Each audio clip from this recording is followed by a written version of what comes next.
Ben, Hello, guys, I'm here. you can hear us, I assume. Yep, I got you loud and clear, thank you. I'm very close to the phone right now, as you can tell, but we're mic'd in here, so you should be able to hear. Just wanted to double check. Thank you.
Oh, you dog.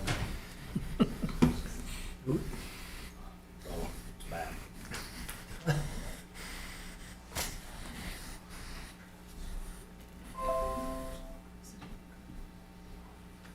Okay, you ready? Everybody ready? Steve, you ready? All right, I will call this meeting to order. It is 7:31. Would you please join us for the Pledge of Allegiance?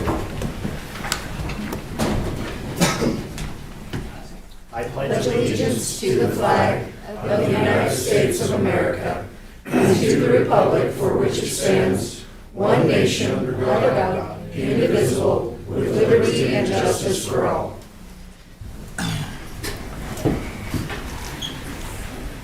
Thank you all very much. Can we have roll call, please? Mayor Terry Wycombe, Here. Vice Mayor Steve Sanger, Here. Councilmember Darrell Gardner, Councilmember Tanya Lumen, Here. Councilmember Bruce Seelow, Here. Councilmember Chris Weisenberg, Councilmember Jacqueline Wells. Here. All right, thank you. The next thing on our agenda is to approve the agenda. Vice Mayor Sanger. I move to approve the agenda. Oops, let me get back up there. Move to approve the agenda with an amendment to place under new business, under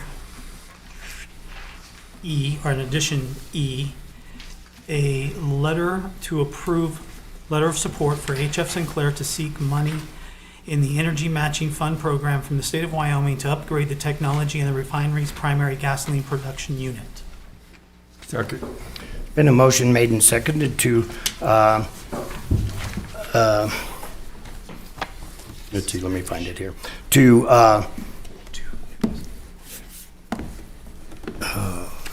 amend the agenda to approve a letter of support for HF Sinclair to seek It's supposed to be money.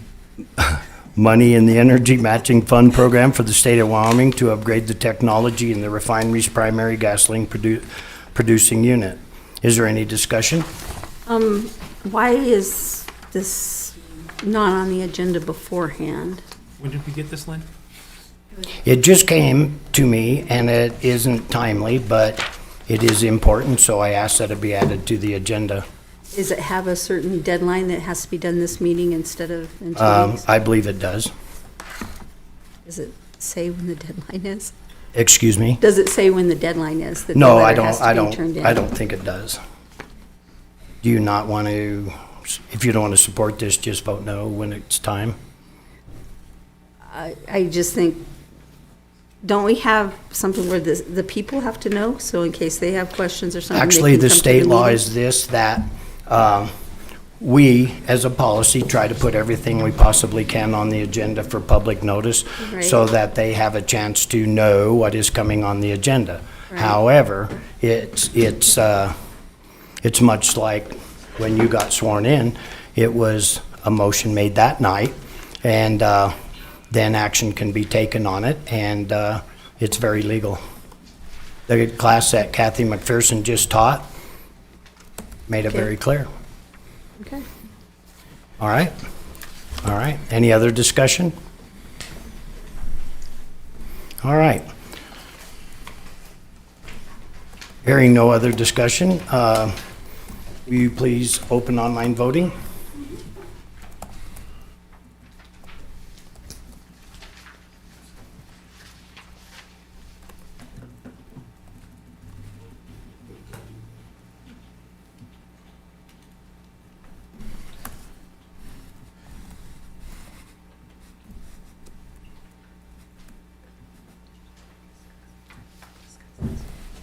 Online voting is open.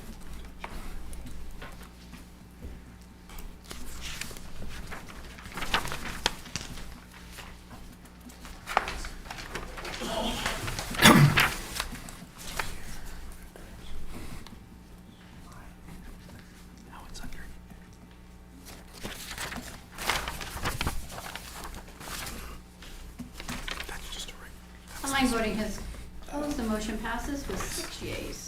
All right, thank you. Next thing on our agenda is the consent agenda. Do I hear a motion? Vice Mayor Sanger? I move to approve the city consent agenda of July 16th, 2024 as presented. Second. There's been a motion made and seconded to approve the city consent agenda of July 16th, 2024 as presented. Is there any discussion? Seeing none, please open online voting. Online voting is open.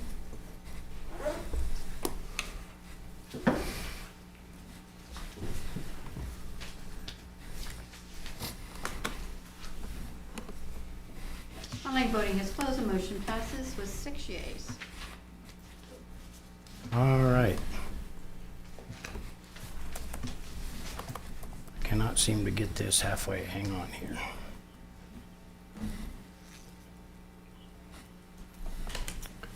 All right, thank you. The next thing on our agenda is a public hearing. This is approval of a special use permit, PZ 2407-001, for daycare in home located at 2228 Cuddy Sark, more specifically known as Lot 179, Second Highland Hills Edition, Rawlins, Wyoming, 82301.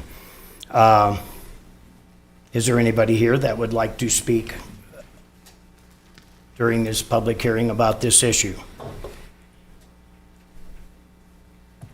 Seeing none, I will close this public hearing and move on to the next thing on our agenda, which is public participation. This is a time set aside for by resolution number 2C-1996, which sets a time limit for public comment of 5 minutes or anybody to address the city council on something that is not on the agenda. And so is there anybody here that would like to speak? And at this time, I would like to introduce and have you come forward and introduce yourself and tell us all about yourself. And this is the lady that I met while speaking at the Wyoming Authority administration, and she was nice enough to come here and look around our town. And Okay.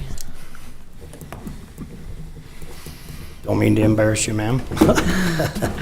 Okay, I think I just have to put my name and address here.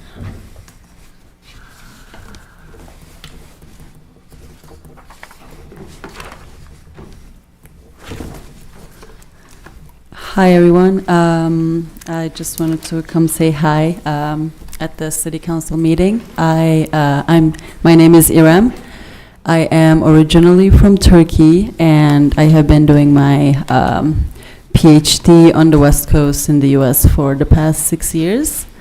And my research is on the role of local governments in wind energy projects. So I met Terry Wakeham at the Wyoming Energy Authority conference in May in Cheyenne, and he was speaking at a panel, as he mentioned, and he gave a great speech there, and I wanted to, when I came back to Wyoming to continue doing my research, I just wanted to visit him, and I was invited here as well. So I wish you all a great meeting. Yeah. Thank you. Is there anybody else that would like to address the council about something that is not on the agenda? All right, moving on. Thank you, Aaron, for doing that. The next thing on our agenda is a Community Builder Award, and I will turn the floor over to members of the City of Rawlins Volunteer Committee.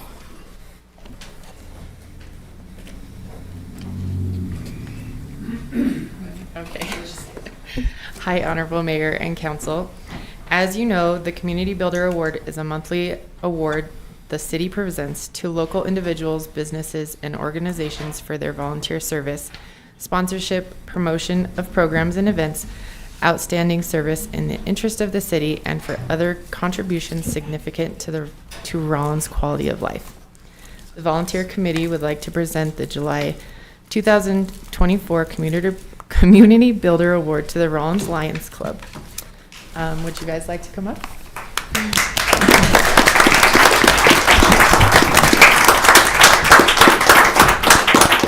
And Myra will present.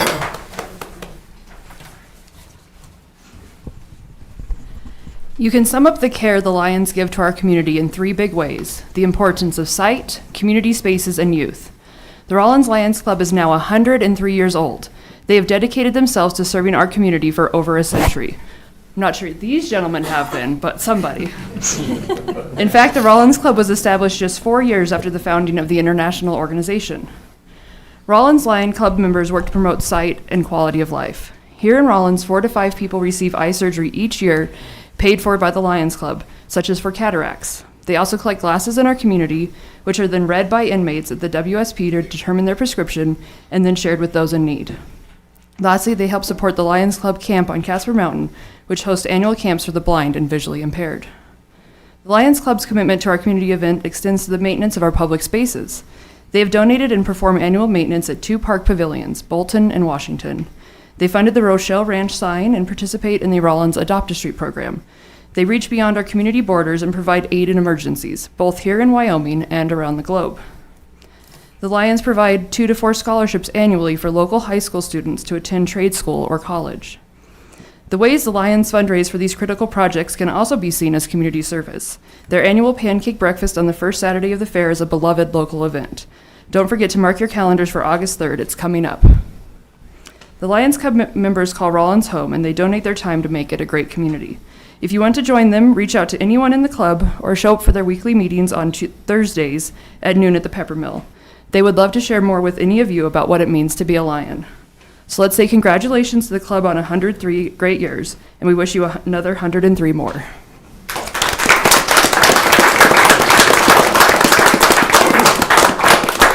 And now Mr. Wilkerson would like to say a little. He's the current president. Just wanted to thank the City Council and the community of Rawlins for recognizing the Lions Club and for this award. We appreciate the recognition. The donation we're going to make is to the Rawlins High School Booster Club with $100 because we believe in supporting the youth of the community. And as you can see, I'm backed by some elderly gentlemen that have been members of the club for a very, very long time. And they've graciously let me join their club 4 years ago when I moved here. And have shown me a great way to be a Lion and to lead in the community. So thank you. So now you gentlemen can come stand up here with the city manager. We'll help you. Where do you want to smile? Over this way, and I'm gonna take your picture. Okay. You get the council in the back. Yeah. Hold this. Okay. There you go, good job. Nikki will join you. It's very awkward that I feel short. Get a little closer, Nikki.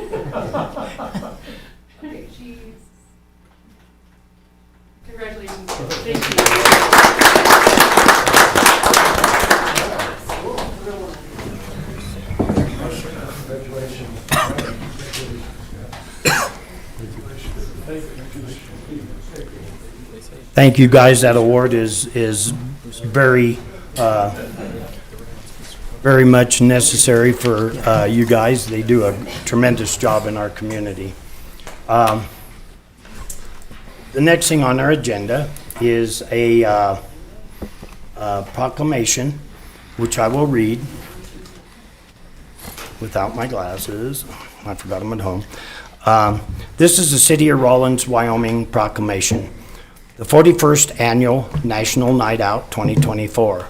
Whereas the National Association of Town Watch, NATW, and the Rawlins Police Department are sponsoring a nationwide crime, drug, and violence protection program on August 6, 2024, called National Night Out.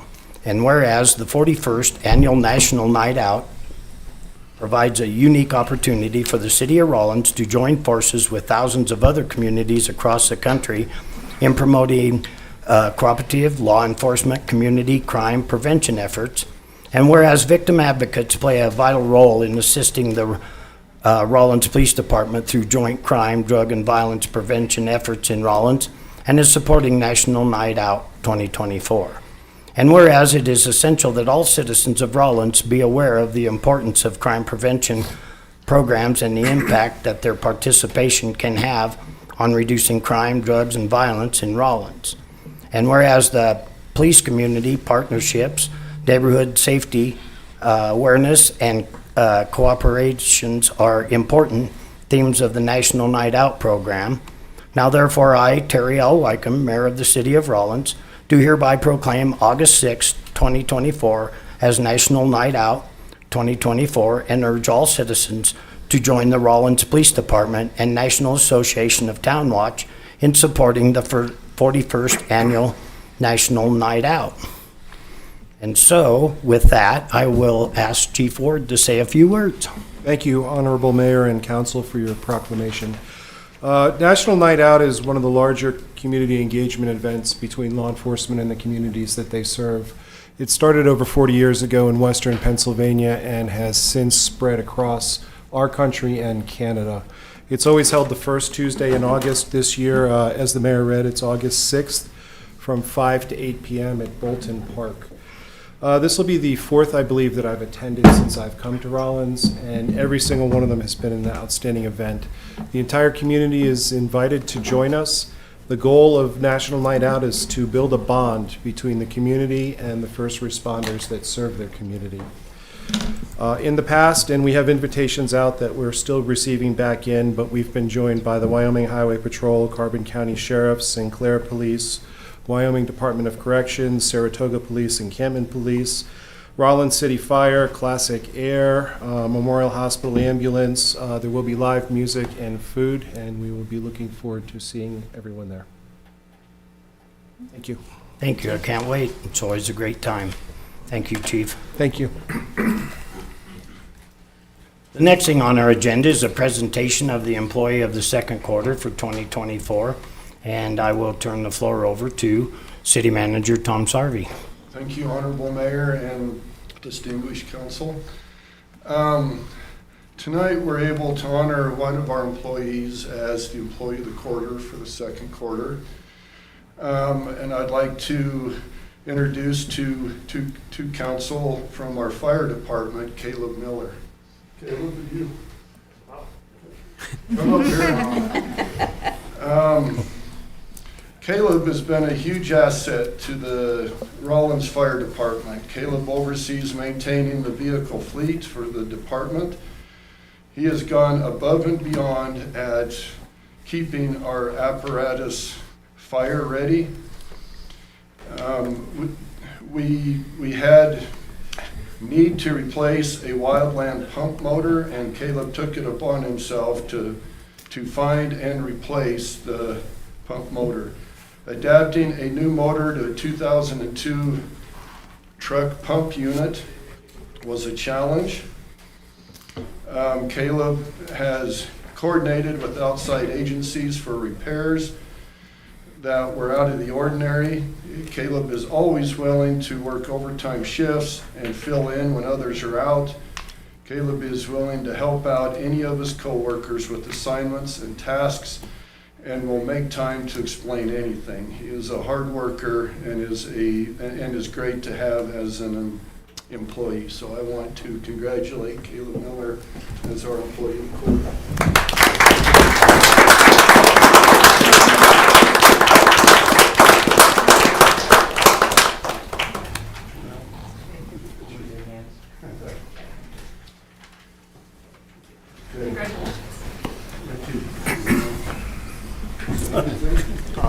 I don't really have anything to say. Just thanks for the opportunity to work at the fire department. And I try to go every year to emergency vehicle technician class down at Ames College in Colorado, so that I can keep up on electrical and mechanical maintenance of all our stuff with the fire department, because we can keep it in house. It can be done faster and hopefully cheaper.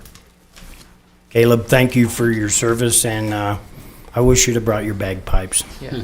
Next time. The gentleman could play the bagpipes. It's just fascinating to me, but thank you for all your service. You're amazing. Thank you. Congratulations. All right.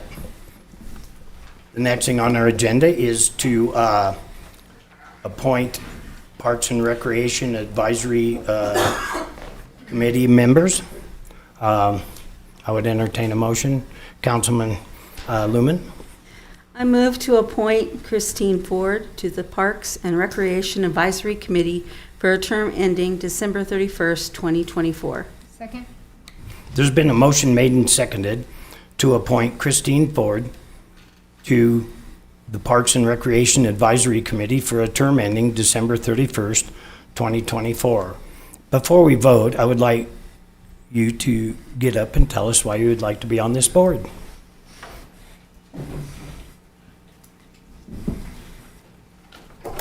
I've got to come with my stuff. Sorry, guys.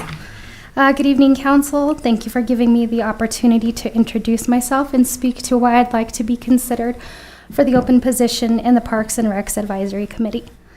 As a mom, wife, and family manager, I enjoy spending time with loved ones.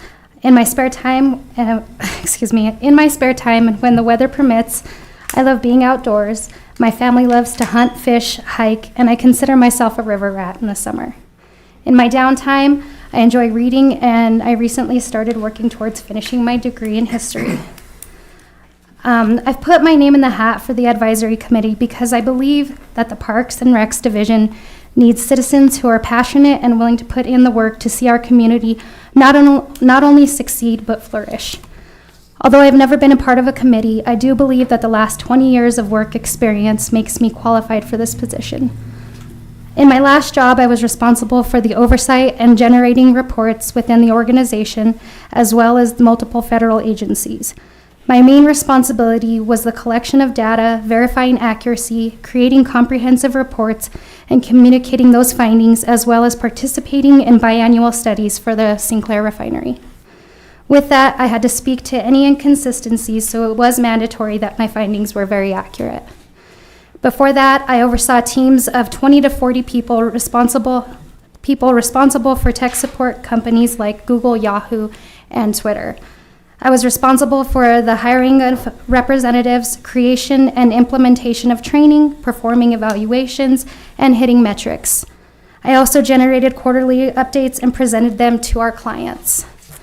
Currently, I'm a stay-at-home mom.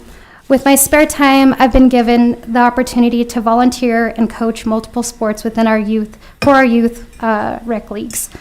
I've been doing that since about 2019, but recently I've tried to, uptick my volunteering. It has been something that I've enjoyed doing thoroughly, and it also gives me a little more insight on how integral our Parks and Recreation Division is to the health and happiness of our residents. I've also made sure that my children are very involved. My daughter just recently graduated. Since she was 15, she helped participate in refereeing and coaching. My two littles, I'm going to do the same with them. They are involved in almost every sport with the rec, so we are pretty well involved, I would say. At this time, I lost my spot. I have the time to make this position and our community a priority. I will serve as an asset and provide the drive to help the department pursue its mission to success.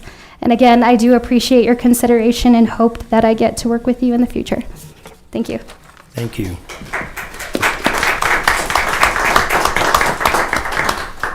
All right, any further discussion? I believe our other applicant is here. Okay.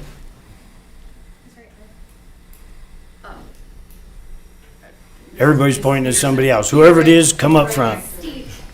Oh, Shelby, oh. Shelby, would you like to get up and? Do I need to? No, you don't have to. If I don't need to, then, if I'm not being appointed, then there's no point. We haven't voted yet. I'll be fine now. I'll get up and say something. I'll get up and say a speech. Admittedly, this is the first time I've ever presented to a city council. I'm not very polished, have never seen anything like this, so I don't have a written out statement or anything like that. My name is Shelby Peterson. Some of you might know me better as Steve. I worked with Tanya back at the refinery a couple years ago. I've been a resident of, or a member of this city for about 8.5 years now, and I saw the opportunity to serve. I have 5 little kids, so I felt like I have kind of a vested interest in the Parks and Rec department, and I would be happy to serve if called upon. Thank you. All right, so the motion on the floor is to appoint Christine Ford to this position. And online voting is open, so we will vote now.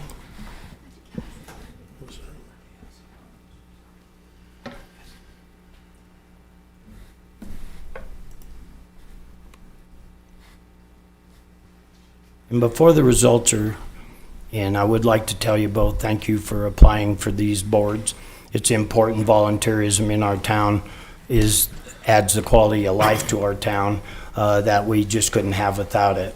We also have additional positions open, which is an alternate for a 6th through 8th grade person, an alternate for a 9th through 12th grade person, and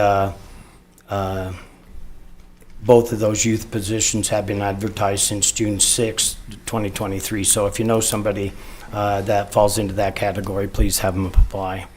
So back to you. Thank you. Online voting has closed. The motion passes with 7 yeas. All right, thank you. And thank you, Steve, for applying, and thank you, Christine, for accepting that. The next thing on our agenda is city council reports and ward updates. Ward 1 update, myself. There's a council of government meeting tomorrow night at Sinclair, and even though I'm the delegate from Rawlins to go to that, it will be in Sinclair, so it's close. So I would encourage all of you to go, and it's open to the elected officials and the public, so the more the merrier. I really have nothing. It's at 6 o'clock, and it's at the above the city hall in that meeting room. And I have nothing from Ward 1. The next thing is the Board of Adjustments and Ward 1 update from Councilman Seeloff.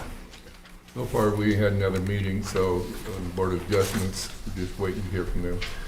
So, and the biggest complaint I got from people over on the south side is the cats.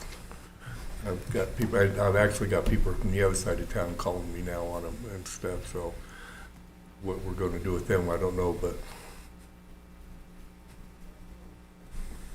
other than that. That it? That's it. Thank you, sir. The next thing on our agenda is the Urban Systems Committee and Ward 2 update from Councilman Garner. Okay, I don't have a Ward 2 update. We had an Urban Systems meeting yesterday. I forgot my notes from it. I'll give you a brief update. I'm not going to remember the numbers specifically. We went through the bylaws and the changes that needed strike through or added and removed from it. We have a final version that will be brought to us on October 28th for approval, and then we'll bring that to the council. And then we also, the pedestrian underpass, the funding for that is much higher than anticipated. It is up to roughly 2.5 million right now. They're gonna try to bring that number back down. If I remember the numbers correctly, we have roughly 1.7 going to it. We'll allocate last year's funds and this year's funds that we will receive, the $155,000 per year, to that. That'll bring us up to 1.9, and then if we can allocate 25 and 26, that will get us up to 2.2. They're hoping to get the number down to 2.2. So if that does happen, then we'll at least be able to afford to get that going. So, and I apologize, I did forget my notes. I have all the numbers, but Tom's that sound about right? So. Okay. Is that it? Yeah. Thank you. Did you have a question? Yeah. Councilman Gardner, was it discussed about the water mitigation over there this time?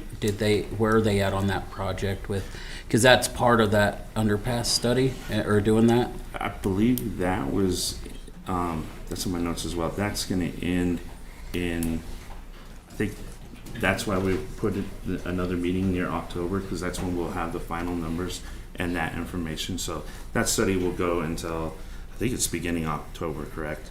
And then once that ends, then they'll bring the final numbers to us. Does that answer your question? Yes, sir. All right, thank you. The next thing is Ward 2 update. Councilmember Lumen. I just want to thank our fire department for the job they did with the fire that happened, and making sure it didn't spread to businesses or to homes. Would like to, when you have more information about the cause, to communicate that, as well as I know there were a few glitches with communication in the fire hydrant.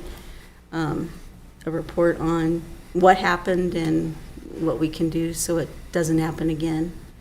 But we put a lot of money and manpower into our police and fire department, and this shows why. I really appreciate it. The other thing would be, I know the last meeting we talked about kind of on the fly about the July 5th being a holiday, and that was approved. December 25th is on a Wednesday. Could we have that on the agenda for the next meeting, about the 26th, the 27th, both or one being a holiday? That way all our employees can better plan for that. And that's all I have. All right. The next item is DDA Main Street and Ward 3 updates. Vice Mayor Sanger. Okay, I don't have a Ward 3 update. There's nothing, nobody's called or anything like that. DDA update, we get a little long here. July is always a busy month for us. First, we want to thank our numerous volunteers this month so far. They worked on street lights, downtown bathrooms, and Adventure Fest. And if you missed it this weekend, the setup for this is quite remarkable. Looking like this will be one of the best Adventure Fests ever. Look at the attendance from Friday night, was close to 1,000 people to see Prime Cut in performance. I didn't know who these people were. They're amazing. They are truly amazing. And they're amazing after not doing something for 20 years. That says something. Where was I? Right there. We had now it's a great comeback concert, a great cornhole tournament, and our outstanding food truck crews were all there. Saturday, between 2,500 and 3,000 people turned out in the downtown. the downtown merchants, the climbing wall, trains, volleyball, bull riding, jeep, car, motorcycle shows, more food trucks, and the list goes on, and more volunteer support. Makerspace in the hub providing learning modules for anyone interested. Makerspace is STEAM focused, not STEM. STEAM is science, technology, engineering, art, and math. Makerspace works in conjunction with UW and innovation workshops.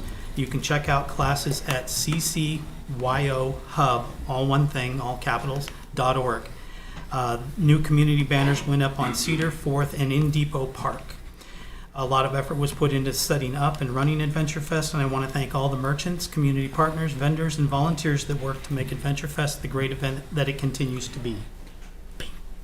I will tell you, both nights, the night and the day, were very enjoyable. We got back from Casper late and got to listen to Prime Cut, and there was just a lot of people really enjoying themselves. And the next day, very well attended. Hats off to y'all. Thank you. All right, and then Rawlins Planning Commission and Ward 3 updates. Councilmember Weisenberg. We had a Planning and Zoning Commission meeting last week, and it's on the agenda for tonight. Looks like a public hearing's already been had right now for in-home daycares. Looks like will be pushed forward. It was approved unanimously to push forward to council, so it's a good deal. We're seeing more and more of these come forward, and the community really needs this kind of support and for the kids. So that's the update for Planning and Zoning Commission. Now, Ward 3 update. I had a citizen come forward and ask about Maverick and Come and Go. I want to say thank you to Legal and Myra for putting the statement out. The concern is that what's being said is that the city council has raised the fees for the rent on the building of Come and Go. Is what the public's being told. I just want to make a statement and say that is not true. It's a contract that they have signed and been under contract for several years now. We had, I want to say, 30 months left on this contract, and we have been in good partnership with Come and Go and Maverick at this time. So that's not true. The city did not raise a rate and cause a closure of a business in our community. So I just want that statement out there. And I'd like legal to speak a little more on that if they need to touch base. In regard to the closure of the Come and Go located on Higley Boulevard in the bypass, it was a business decision by Maverick. They did recently open the new Big Maverick on the west end of town, and it was when they acquired Come and Go, they are absorbing the Come and Go into their own brand. Come and Go has a different look, layout, infrastructure, technology, and they made a business decision to upgrade and have a lot of larger features at this Come and Go at the Maverick, rather than try and remodel, revise, revamp the Come and Go to meet the Maverick model. Thank you. Okay, is that it? That's it. Okay, thank you. And our council member at large, Councilmember Wells. Just a couple things. I emailed Tom this morning, but we all received an email about watering the sidewalks at Washington Park. And we've received an email about a specific house and the trash and the junk accumulated on the specific yard.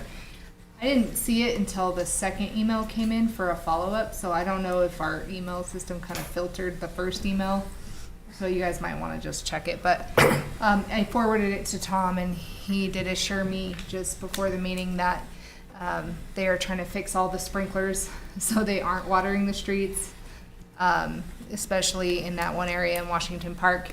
And then they have been working on this specific house for a while, trying to get them to clean it up. So those are the only two things that I had to report. Thank you. Appreciate that. All right. Now, The next thing on our agenda is Parks and Recreation Advisory Committee update to City Council.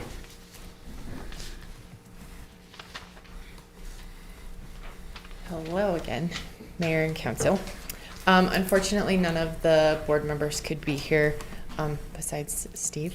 And so I've been asked to kind of give a brief update.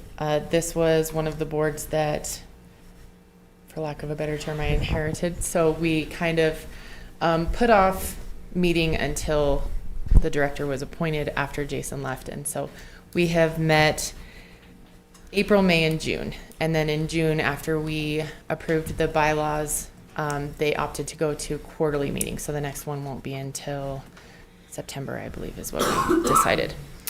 The only real update I have, and I'm hoping this isn't going to be the first time that you guys have heard of this, the mountain bike trail that the BLM's working with. I'm hoping you guys know. Okay. Andy Williams from the BLM Outdoor Recreation updated us in May. He said he's been working on several aspects of where this is headed and where it's been. He has moved forward with it. He presented it to, sorry, I'm trying to not say the wrong thing, the state director, and he's still waiting for approval. Once it is approved, the International Mountain Bike Association will begin and plan their design phase. Most likely what this will entail is them reaching out to the community, looking for support in several different aspects. They would like to involve local companies to help with contracting, just support for mountain bike community within Rawlins. You know, they want to involve the entire community. This also will include a partnership with, he said NEPA, and I looked it up, so I'm just assuming that it's the National Environmental Protection Agency, is my assumption. Do you know? If not, NEPA, okay. NEPA they deal with not agriculture. Any Okay. environmental things when something takes place on a public piece of land, especially, they do what's called the NEPA process, and Perfect. they study all the frogs and ants and so forth, and then put it out to public comment, and it's a very thorough process so that it's not destroying something that shouldn't be. Perfect. So then the next note I had is that it does involve to ensure that the cultural and agricultural protection of the sites. So as of right now, we are just waiting for the state director's decision, and then he will hopefully update us more. Other than that, it's just been kind of catching up on everything that the department's been doing. Do you guys have any questions? I don't have any questions, but what I have here, Nikki, is thank you cards from the council and staff. I would like you to give to those members. I will do so. Thank you, ma'am. Thank you. And thank you for your hard work and their hard work. I will tell them. Thank you. All right, the next thing on our agenda is city manager and staff reports, and I'll turn the floor over to you, Tom. Thank you, Honorable Mayor and Council. I've got several items to report tonight. First off, I know on everybody's mind is the July 6th fire that we had at about 7:30 p.m. The Rawlins Fire Department was called out at the time for a grass fire off of Rodeo Court, and we know that grass fire expanded, and it affected an area of about 4.5 acres by the time it was done. There were several different communities, fire departments that came to assist that I'd like to recognize and thank for their efforts. One is the Bureau of Land Management assisted the fire, the High Desert Fire, the Carbon County Fire Protection District, the town of Elk Mountain, their fire department, HF Sinclair Fire, the town of Sinclair Fire, and the town of Wamsutter fire. They all responded to our call and came and assisted. And Chief Robinson just did a magnificent job of implementing all these different groups, individuals into the effort. At the height of the fire, we had 40 firefighters that were fighting the blaze, and we had 17 different firefighting apparatus or vehicle on site. As far as water usage, we used about 1 million gallons on that fire by the time it was out, and that's about 2 feet of storage at our storage tanks out on Tank Farm. So it was a hit to that, but not something that we couldn't overcome with the water. But that is a significant amount of water that was used. But we would just like to thank all those that came, helped us with that fire. It was a big event, and it ended very well. We were able to save a lot of structures, businesses, through our efforts. So anyway, that's on that. Last week on July 9th, we had a special work session regarding the city's draft water master plan. At that time, from the WWC, George Mosier came with our engineer Murray Schroeder. They came in, presented the draft of the water plan. The comments that came from that meeting and different things, they will take back and update that draft. And the next step will be that they will present the final draft to us of that. And there is a lot of information in there as to projects and potential funding and a lot of those things. So that was a very productive meeting. Last night, the city held its annual community cleanup. And I want to thank everybody that participated in that. We had around 20 individuals collect around 400 pounds of trash. And we met at the gazebo and worked our way up towards City Market and those fields. And if you go by, they look much better today. They're very clean. We really would like to thank Transwest Express and Bernard Wilson. Those companies sent individuals over to help with that cleanup. So we really appreciate the volunteerism that they showed and those individuals coming to help. So if you could help me thank them at the appropriate time. On Saturday, August the 3rd, the Rochelle Ranch Golf Course will be celebrating its 20th anniversary. So we welcome everybody out, the public and everybody. There will be a lot of free things, course tours, driving range balls, and then we'll also have hot dogs and ice cream sandwiches as part of that celebration. But that's quite a celebration to reach 20 years at the golf course. Music in the Park, we are just past the halfway point. We've had 3 performances. We have 2 performances left. So Thursday, July 18th, we welcome the J. Edwards Band. They will be here, and then on the 25th, we will have our last performance by the Los Cheesies. That will be here, and they're a high energy band, so we would welcome that. One thing that I'd like to touch on really quick is this week the Finance Department did issue the financial performance report for the City of Rawlins. And there's just a lot of financial information in there, just to kind of touch on the high points in there, just so you can kind of have an idea of the high points.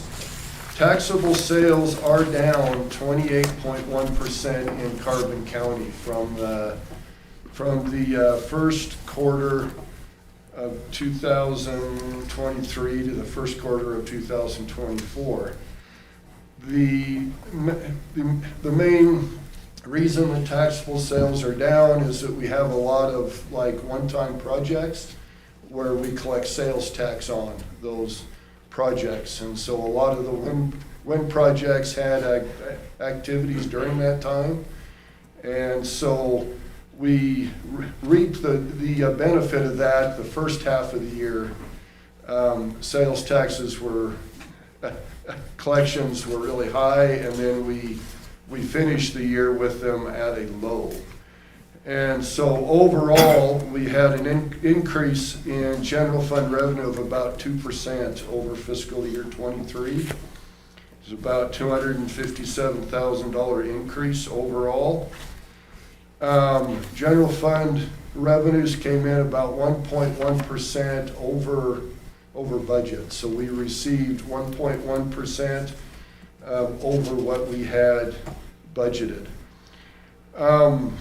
Taxes and assessments is our main revenue, and we received about 79% of our annual revenue through the month of February. So things were really good through February. And then in March, April, May, and June, a couple of those months hit 5-year lows in it. So we are really tied to those sales tax revenues, and we really watch those. And our goal is to budget kind of at the sales tax base. So if we have one-time monies, we are budgeting to put that into reserves for funded depreciation and for future spending. Expenditures came in about 1.5 million under budget.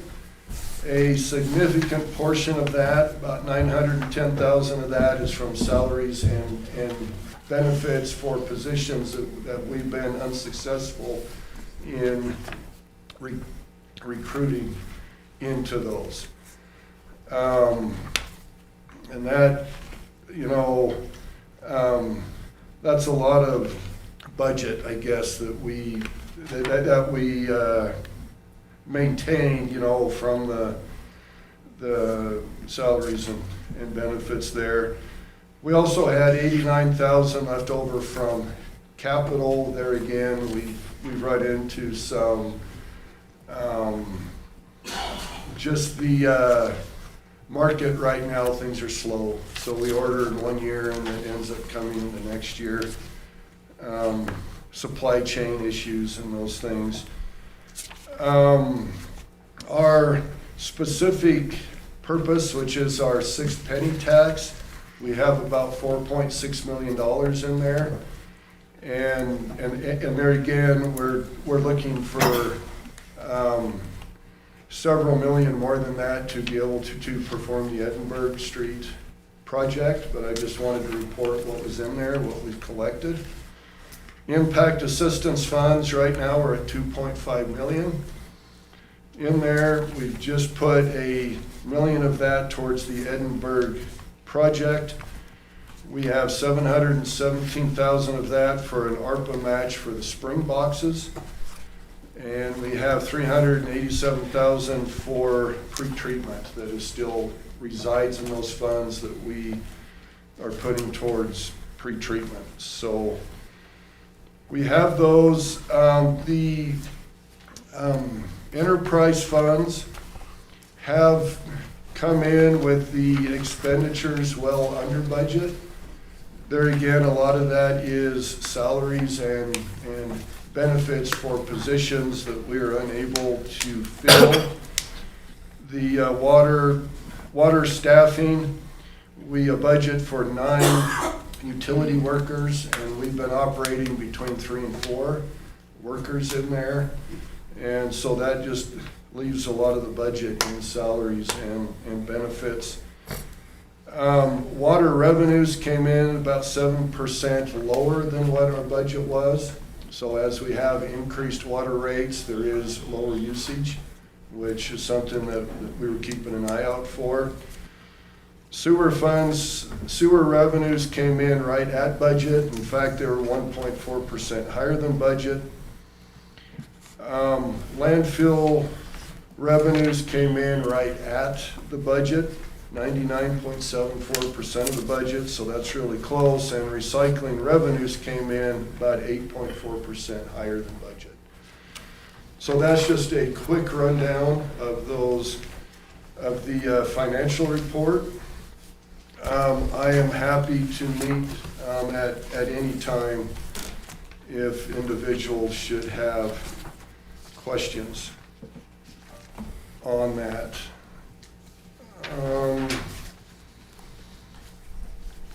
We will post the finance director position, and what we have decided to post that at is the midpoint of the salary grade, which would be about $95,000, and we'll see what we get for applicants, and if we are successful, we will bring a budget amendment to council for the difference between where it's at and there. We feel that our chances will increase significantly with that. Quick update on our water coming to town. The city of Rawlins is using currently between about 3.5 and 4 million gallons a day. And the supply coming to town, we're able to match that pretty close with the use of our wells. So currently we are keeping up with the demand on water. We still have some capacity at our wells to increase if we need to, but the spring water has dropped off a little bit, obviously, as we get into the hotter months of the year, but we are able to keep up with demand at this time, and we are reevaluating that weekly to make sure that we stay and that our tanks remain full.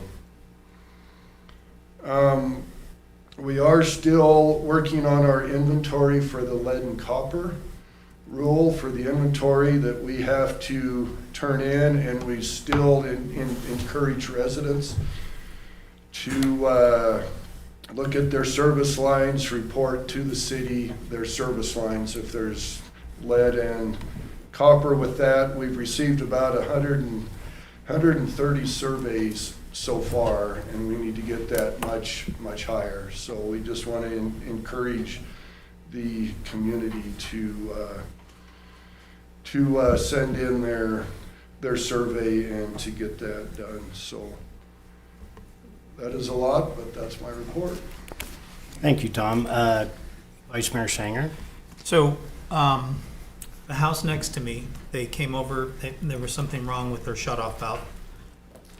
And they managed to snap the head off the shut-off valve, which created a geyser. And so they had to dig it up, and when they dug it up, their line from their fence to their house is copper.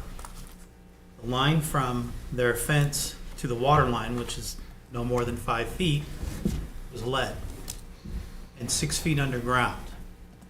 How are you supposed to know whether you have lead when that is buried that far down? How are we supposed to check that? Because his house and my house are 2 years apart in age. Yeah. I'm guessing that mine's probably lead, but how do I have to break it? I will ask and see what the recommendation is there, because I'd have to dig 6 feet down to find out. everyone would have to dig their front yards up or backyards up. Yeah. To So find that. I will find an answer for that. Okay. I don't know right off. Okay. Okay, anything else, Tom? No. All right, thank you. Next thing on our agenda is the city attorney's report, so I will turn the floor over to you, Panita. Thank you, Honorable Mayor and Council.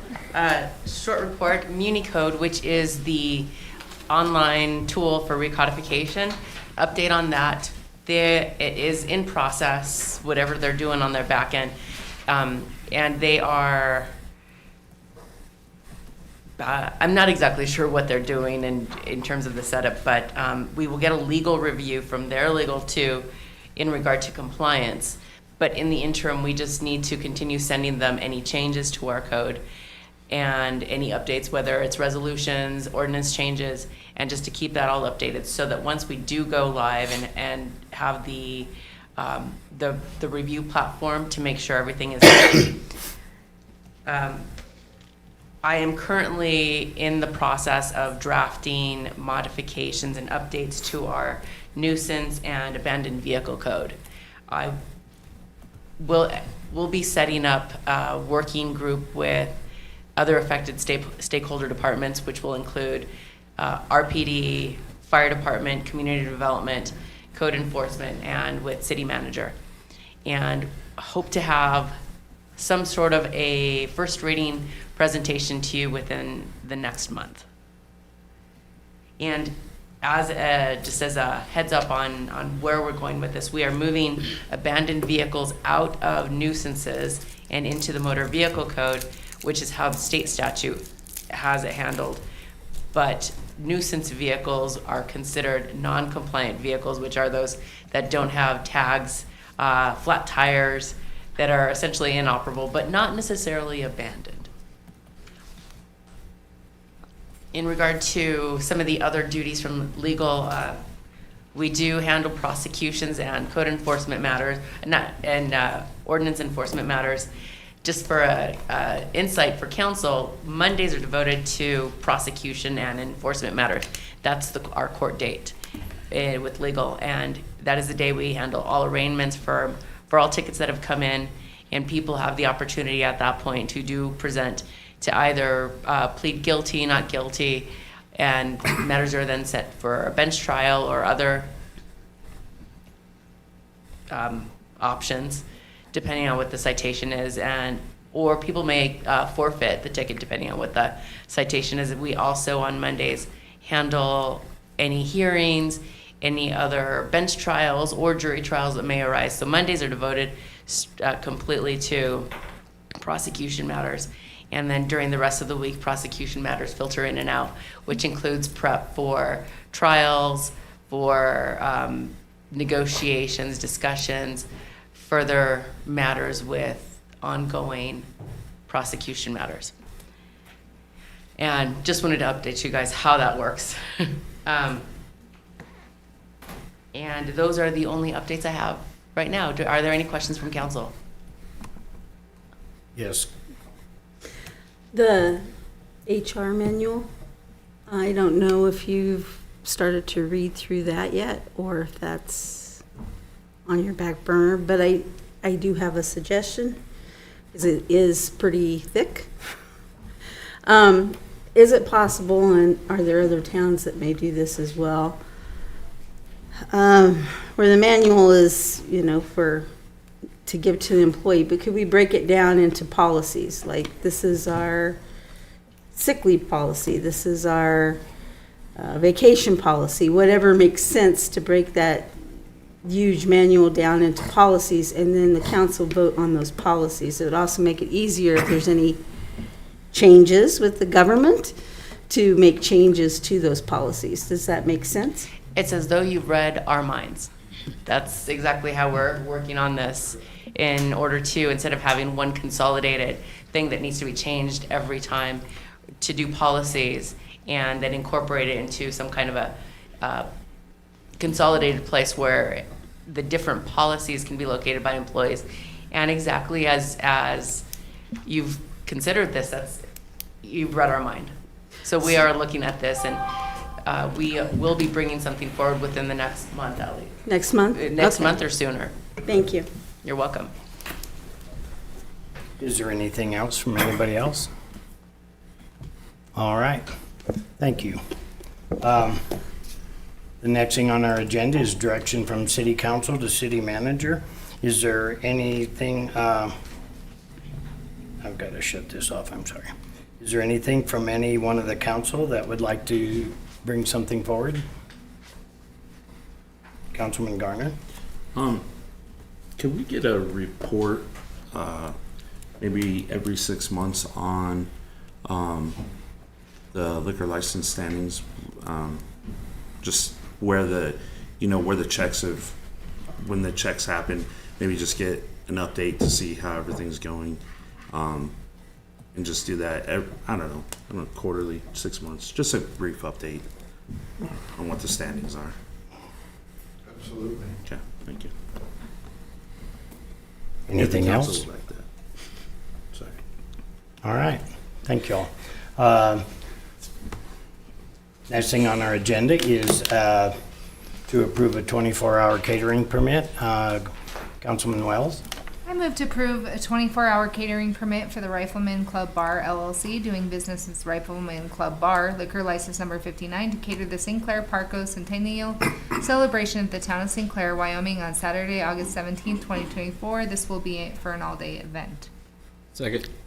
Been a motion made and seconded to approve a 24-hour catering permit for the Rifleman Club Bar LLC, DBA Rifleman Club Bar, liquor license number 59, to cater the Sinclair Parco Centennial Celebration at the town of Sinclair, Wyoming, on Saturday, August 17th, 2024. This will be for an all-day event. Is there any discussion? Seeing none, please open online voting. Online voting is open.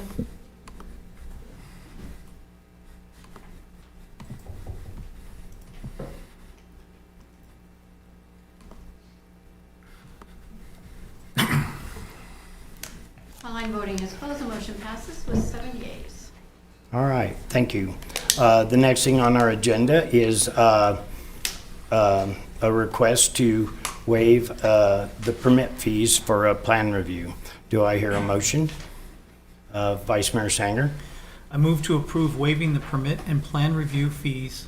Benjamin W. Ide of Ide Development LLC of Michigan, applying for a grant to rehab Kathy Gardens Apartments located at 548 15th Street, Rawlins, Wyoming.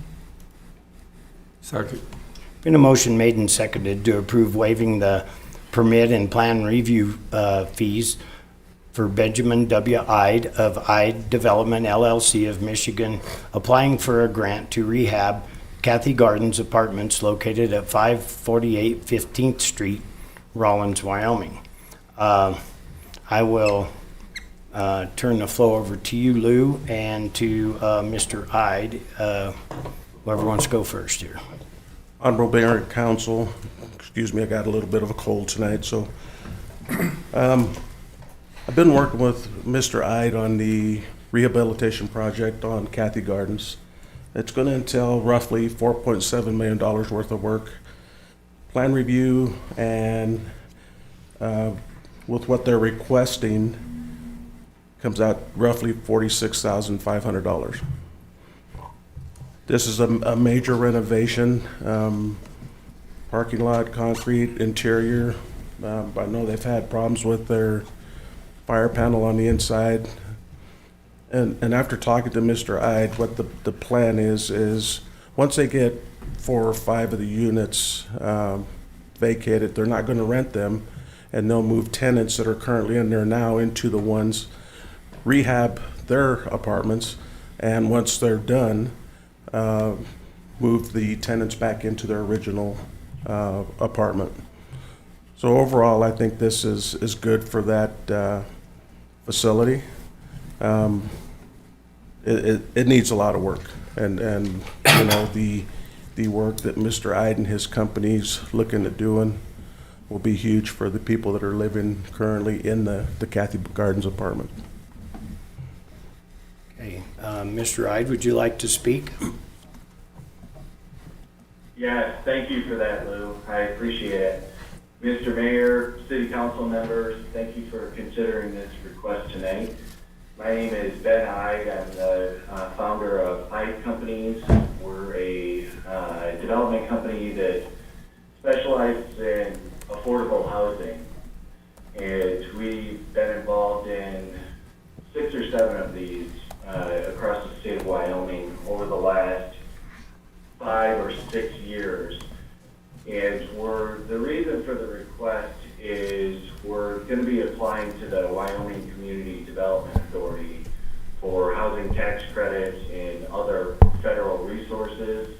That application is due September 27th, and that's a competitive application process. So our proposal to them for funding will be competing against other projects across the state.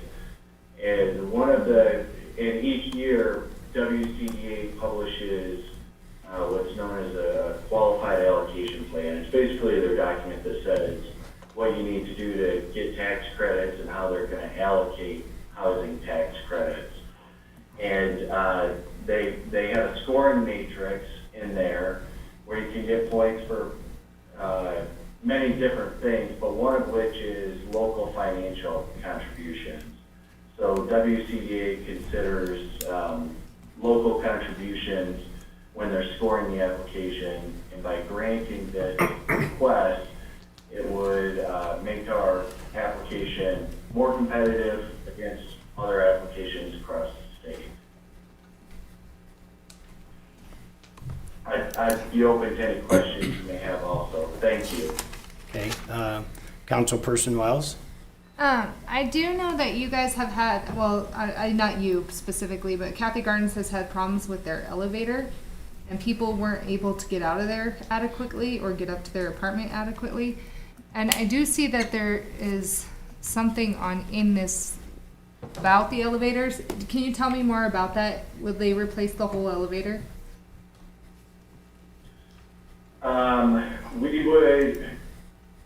We would definitely be replacing the cab and then all of the components of the elevator.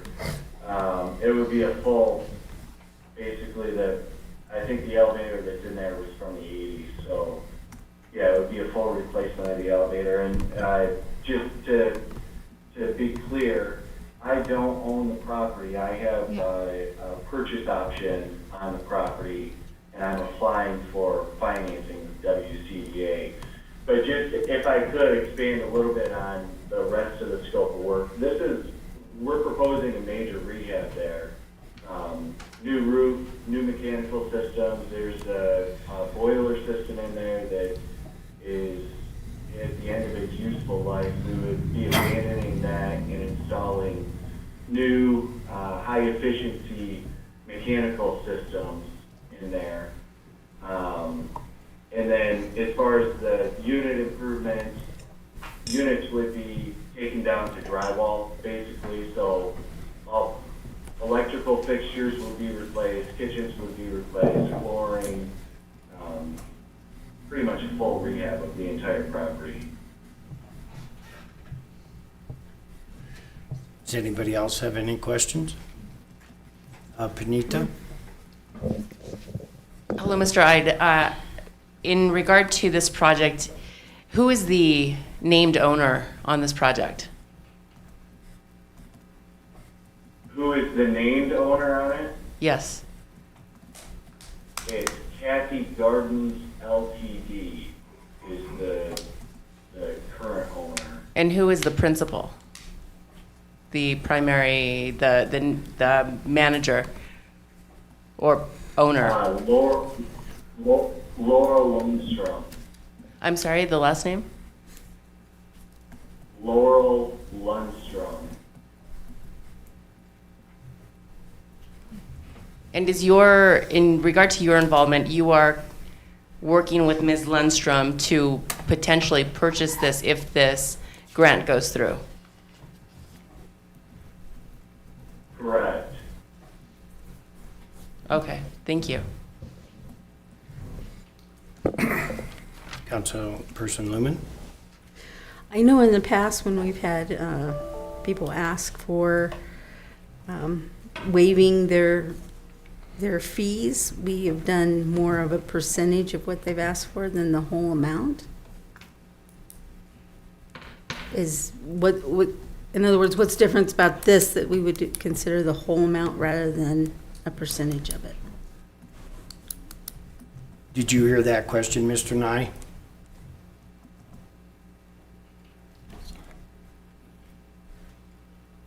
Did you hear that question, Mr. Nye? Mr. Hyde, I mean, geez. I'm sorry. I'm sorry, I heard her ask if this, I think, if the city had done a partial waiver before. Yes, with, in the past, we've had other people ask for a waiver on these fees, and we've given them a percentage of it, but not the entire amount. So I need to know what is the difference between them and your project, what makes your project special that we would eliminate that amount, because it's still work for the people who have to deal with all the trash, right? Well, I think there's a misunderstanding. This is going to be basically a total rehab of the structure. And I think where the confusion is, if we have a dangerous building, when people come up to ask for a landfill fee waiver, that's where a letter submitted to the city manager, which is presented to council. And it's council's decision at that time to set a percentage of that. And as long as I've been here, I don't think I've ever approached council with a building permit waiver. Okay. And how It's much a different one. What would the permit be in this amount in full? Roughly $46,530. Well, one thing to consider here is this gentleman is applying for a grant. The grant is scored by the state agency on a point system. And the city's participation raises his chances of getting that grant. It's like a match? Yes, and it shows local support. The other option is to have that building eventually become an abandoned derelict building again, because it is, I don't know if you've ever been there, but this building absolutely needs rehabbed. It's dangerous, and it really does serve a purpose. There's 40 apartments. They're low-income apartments. They're low-income housing, and that is, I mean, how many times have we heard that's what we have to do? So much like any grant, just like the city went through, we had that point system. If you remember, we failed because we didn't execute it properly. This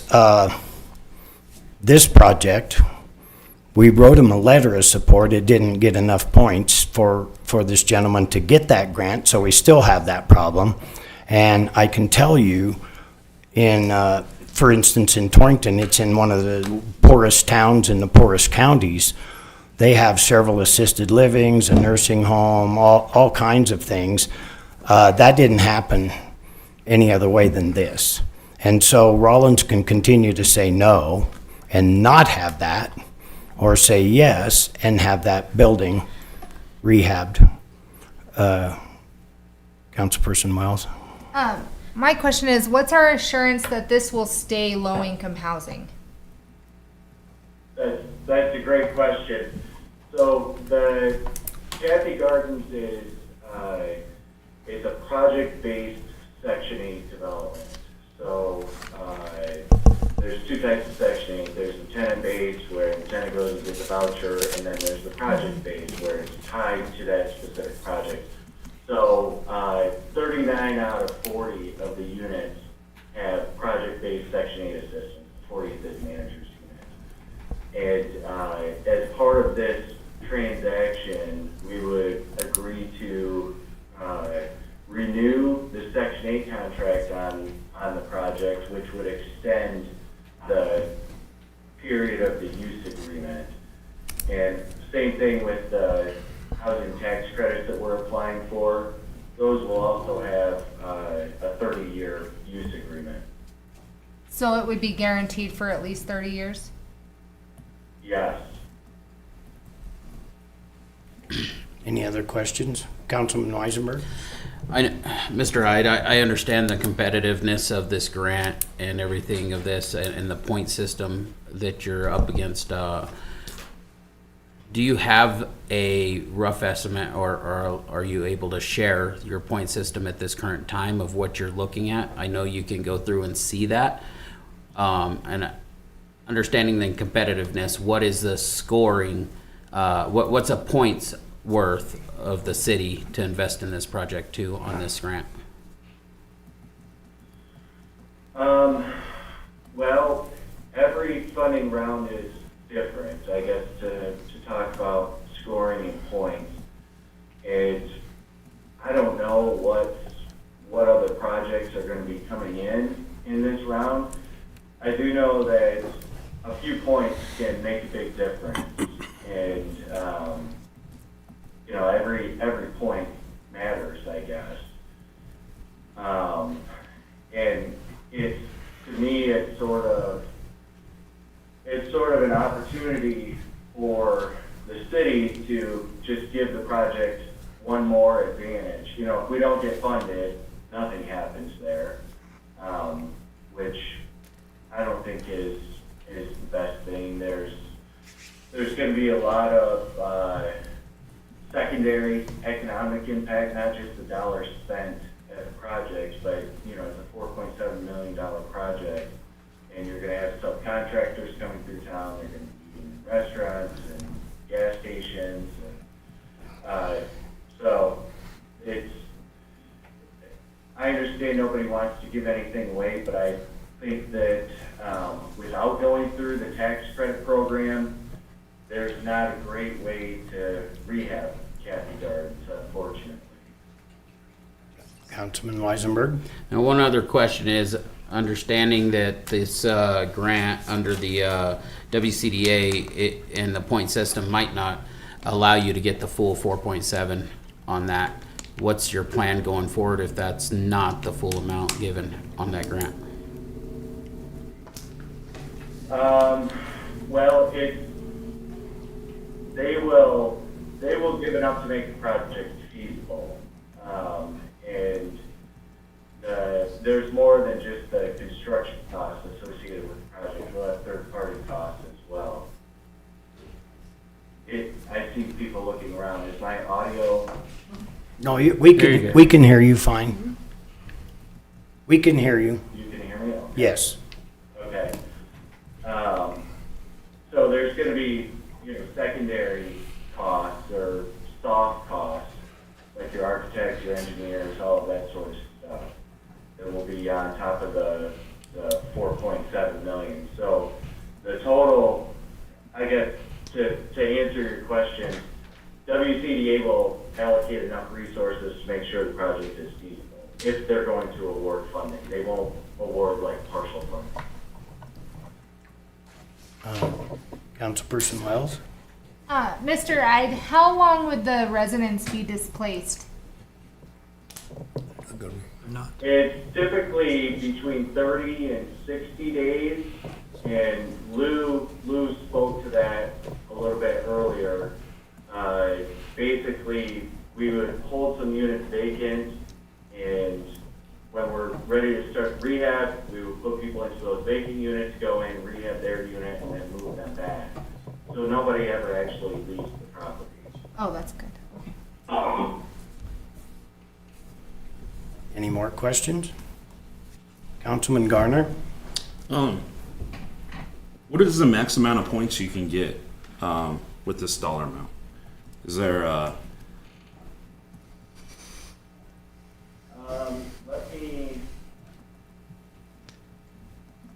let me take a look. I can pull it up here and tell you.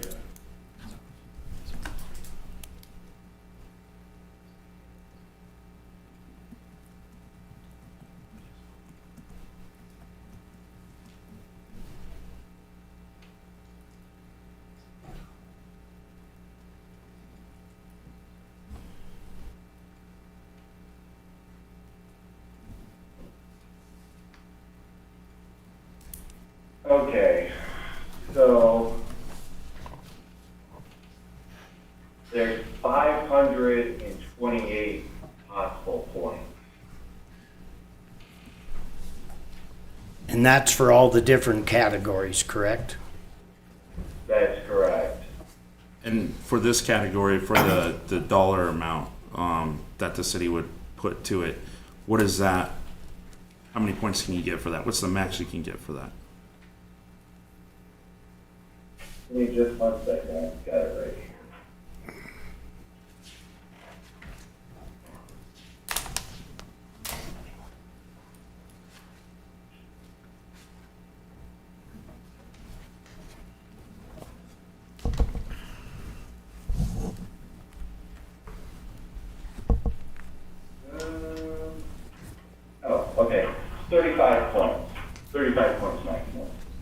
is that based off, is that, so with this amount, do you earn all 35, or is there a lower amount that earns you that 35? It's 3 points per 1% in waivers. So on a $4.7 million project, the building permit is about 1% of that, it's 46,000. So it would give me 3 points in the application. Okay. And then my last question, I know it's a lot of money being put into it, but it doesn't mean it's money that goes to our, you know, our lumber yards, our workforce. Is there any type of guarantee that that's going to be, that type of money would be, if we're going to put this much into it, are we going to see a return on our taxes because you're using local contractors and you're using local resources here in Carbon County? We are, you know, we're a long ways away from big box stores, so, and we see that a lot where they shop out of town and bring, you know, everything into town. That doesn't help our taxes, so. Yeah. I can't make any guarantees as far as where the subs or the materials are gonna come from. We would hire a third-party general contractor that would handle all of that. I will say that you're right about the location. I think it will be, because of the nature of the rehab, where you're going to have many different phases. It's not like new construction where your framing crew can come in and knock everything out all at once. On new construction, on a rehab job where we're doing 4 to 6 units at a time, subs have to keep going back and back and back. So it's, on projects like this, it's actually kind of hard to get out-of-town subs because they have to travel. So I think the nature of the project will lend itself to using local subs, but that would be, you know, that would be up to the general contractor. Vice Mayor Sanger? Whether they buy product in our town or buy it somewhere else, the tax dollars are the same. What stays here is the actual dollars spent here to the business. But the taxes themselves, they could go buy it in Casper. Some of those taxes are going to come back to us. They can go buy it in Sheridan. It's whether they leave the state and buy something out of state where we would lose taxes. But the benefit would be in any time you spend $1 within your community, how it gets redistributed throughout your community. Not the taxes themselves, but the profit margin. So I don't think that that's an issue. What happens if the project doesn't get funded? What happens to that waiver of the fee? Well, I will not be moving forward with the acquisition if the tax credits are approved through Wyoming Community Development Authority. So I assume at that point it would be, you know, the waiver of fees would be a loss. Wouldn't mean anything. Okay. Any other council person have I can anything? add one other thing too. I touched briefly on the Section 8 housing. Another way that I think the city could look at this is an investment in the most vulnerable people in your city. It's mostly elderly people there. They're all low income, and it's an affordable place that they can live. And they've got a nice little community there, but it needs some work. So I look at it as, you know, the city is investing in its people. Councilman Weisenberg? I just want to say thank you for attempting this, and hopefully it works out for you, for one.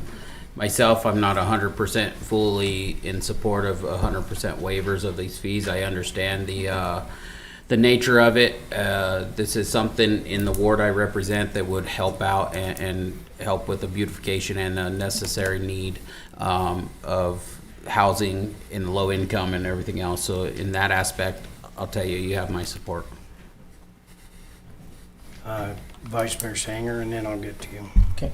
Tom, so when a city, in its collection of taxes, how does the state figure out how much money to give a city?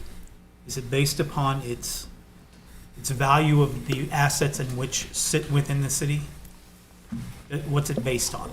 Honorable Mayor, Vice Mayor Singer, the property taxes are based upon the assessed valuation within the county.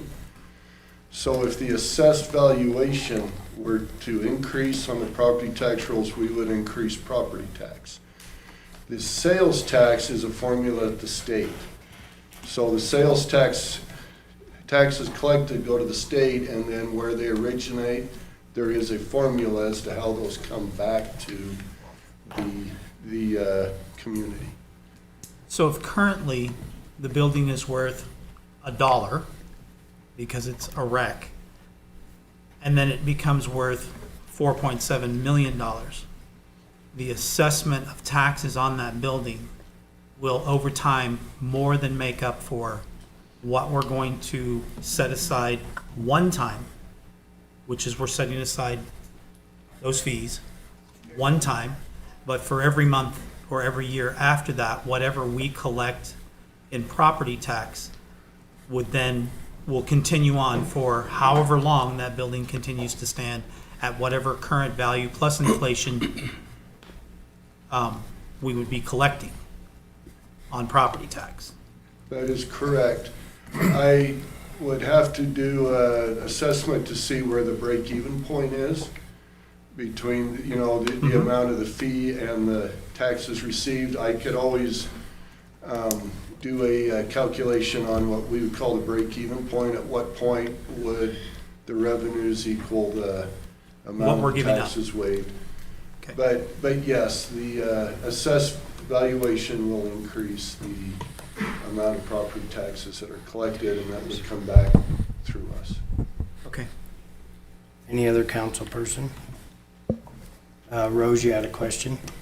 Yeah, and this is to the council. Is there any way that if you give him this waiver, that when his corporation starts making a profit, he pays some of it back?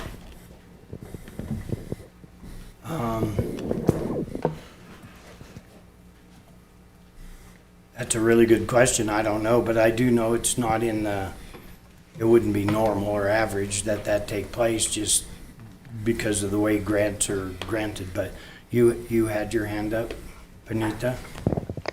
As it's not necessarily a tax or a grant based, it's something that we could do as have a contingency in that regard for if the council would want to consider something like that there could be an agreement after a certain mark is met that there is a repayment obligation, or it may be forgiven as grants sometimes operate. But this wouldn't be a grant, this would be essentially a waiver of the fees. But a waiver doesn't necessarily need to be the entire amount, or there could be contingencies, or it could be a portion that is forgiven for now or waived for now that is due at a later date. So there's a lot of ways to structure. I'm not sure the state point system is built for that. You know what I mean?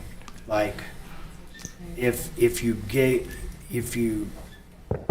give them something conditionally, I don't think that's going to carry the same weight as if you give them something. It never has. I mean, I've never seen that kind of a match be handled that way on any other grant, but I don't know.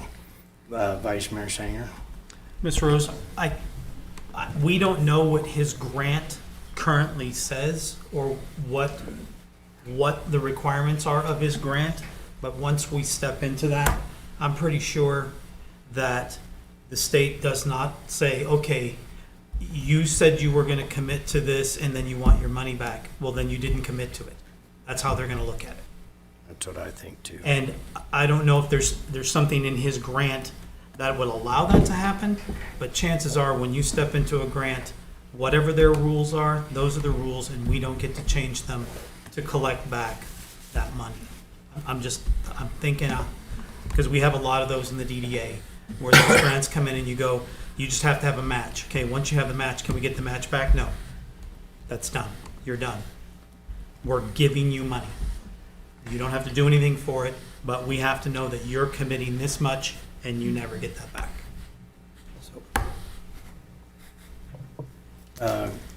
Councilman Garner? When is this? Is this, do we have to vote on this? Can we table this to review that grant? Is there enough time to do that? Is this urgent? That's asking. Yeah, sorry. What's the time frame? My application is due September 27th, so if the city were going to pass something, it would have to happen by or before then. Okay, so with that being said, with it being such a large amount of money and just our current situation with money in the city, I would like to table this for further discussion or review, maybe by legal, to go through that grant and just see if. Are you putting that as an amendment to the motion? Because there's a motion on the floor to grant this. Point of order, I don't think you can use the word table. I think it was postpone. You've ran into that before, right? Yeah. Yeah, I'd like, if that's okay, make a motion to post. You want to or amend the motion to table this for this discussion? Okay, I'd like to amend the motion to table this. Postpone. Or postpone. Postpone. Sorry. That's for a later discussion or with the next To meeting. gather more information. whatever. Point of order. I believe when you postpone something, you have to have a specific date associated Yeah. with that. If you table something, which is legal to do, you just have to make a motion to bring it off of the table to be able to discuss it. So either or works, but if you're postponing, you need a specific date to postpone it to, I believe. How much time do you think? How much time would you? Well, it depends when we can get a copy of the grant requirements in order to review them. So we're gonna earn this 45,000 several times before we vote on whether to forfeit it or not. Once I receive the grant documentation, I can review it within a day or two. So maybe the next council meeting, the first week of August, or the first meeting in August, which would be August 6th. August 6th. Thank you. Is there a second to that motion? Is there a second? Is there a second? Hearing no second, that motion fails. We will go back to the original motion. Is there any further discussion on the original motion? Seeing none, please open online voting. Online voting is open.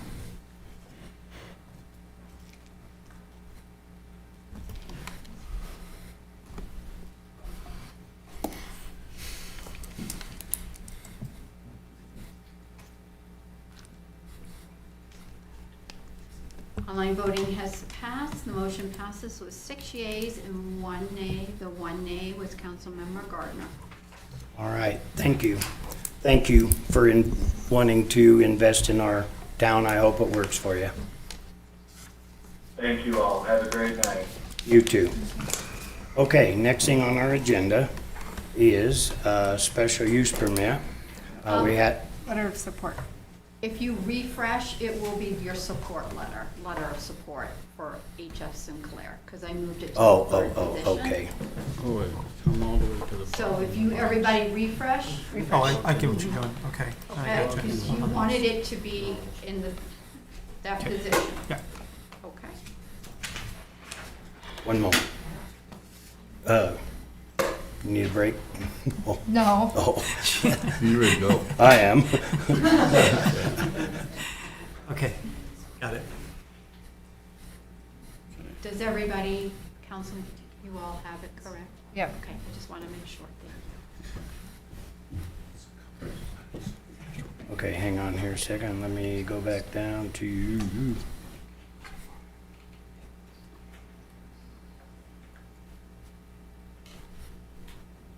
All right. Councilman Wells. Goodbye. I move to authorize Mayor Terry Wycombe to sign the letter of support for H.F. Sinclair to seek money in the Energy Matching Fund program from the state of Wyoming. The funds will be used to help upgrade the technology in the refinery's primary gasoline producing unit. Second. Been a motion made and seconded to authorize Mayor Terry Wycombe, myself, to sign the letter of support of H.F. Sinclair to seek money in the Energy Matching Fund program from the state of Wyoming.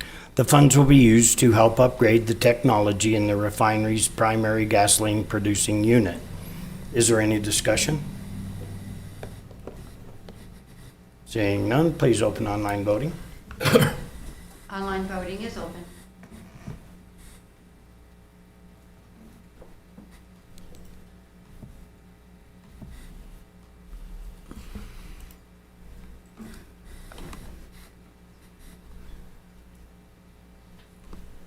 Online voting has closed. The motion passes with 6 yeas and 1 abstain. The 1 abstain was Councilmember Lumen.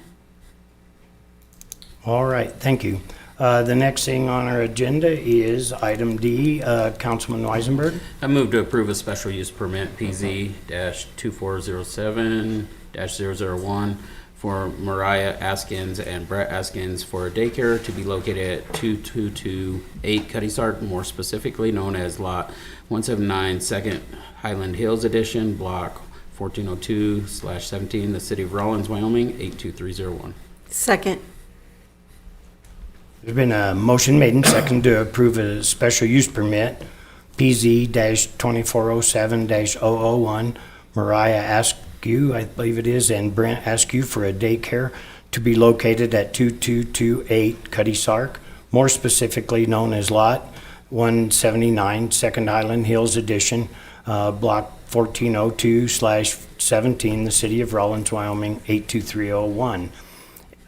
Is there any discussion? And Lou, I will let you turn the floor over to you. Honorable Mayor and Council, we had our meeting on July 9th. Maria and her husband were here. And as Councilman Weisenberg said, it did go through with no issues. Maria's here. If there's any questions for her, I'll let her have this podium. Marie, would you like to speak to us and tell us about your plans? I will have a Montessori-inspired daycare. I will have a max of 6 children, and that includes my own child. That way I can make sure I'm providing quality care. I have 10 years of education experience. I'm a general ed teacher. I taught at Res last year. I loved it, but unfortunately our community is desperate for good child care, and good child care that isn't putting our children in front of a television screen. So it will be in our shop. I've already had the state fire inspector come. He gave me a few items that my husband got to do on his honey-do list recently, and the rest I've done myself. I've remodeled the whole thing. I'm making sure that it's a safe place because, of course, my child is there as well. And I'll make sure that it's an environment where kiddos are thriving and they are getting the education that they deserve. And I do have in my plans an outline that explains parking procedures so it's not affecting my neighbors. It also has some clarifications about when we'll be outside and those kinds of things. So, of course, I want my kiddos out as much as I can. Don't hate me, I'm from California. So when the weather is nice here, I promise we will be out because it's an adjustment for me. That's not a sales pitch, young lady. I know. Should have left that out. I'm just teasing. I'm from a very conservative town in California. I'll add that. Okay. Councilman Wells. I just want to thank you. I do know this is a huge issue in Rawlins right now, and with another daycare closing, it left a lot of kids displaced, and so we just desperately need good child care. So thank you for coming before us. Councilman Weisenberg. Again, I want to say thank you. I spoke at Planning and Zoning, said thank you there too. The one thing I'd like to say and mention is this is one of the final stages needed, as so is what was approved the last time when in-home daycare come. The little bit of difference in this this location was it was a prior daycare also, and it was like a little preschool daycare thing that went on to back in the day. So it's pretty much set up, and I believe it's a much needed thing for our community at this time also. And it's much nicer than it was, I promise. Any other comments? All right. Thank you, and please open online voting. Thank you. Online voting is open.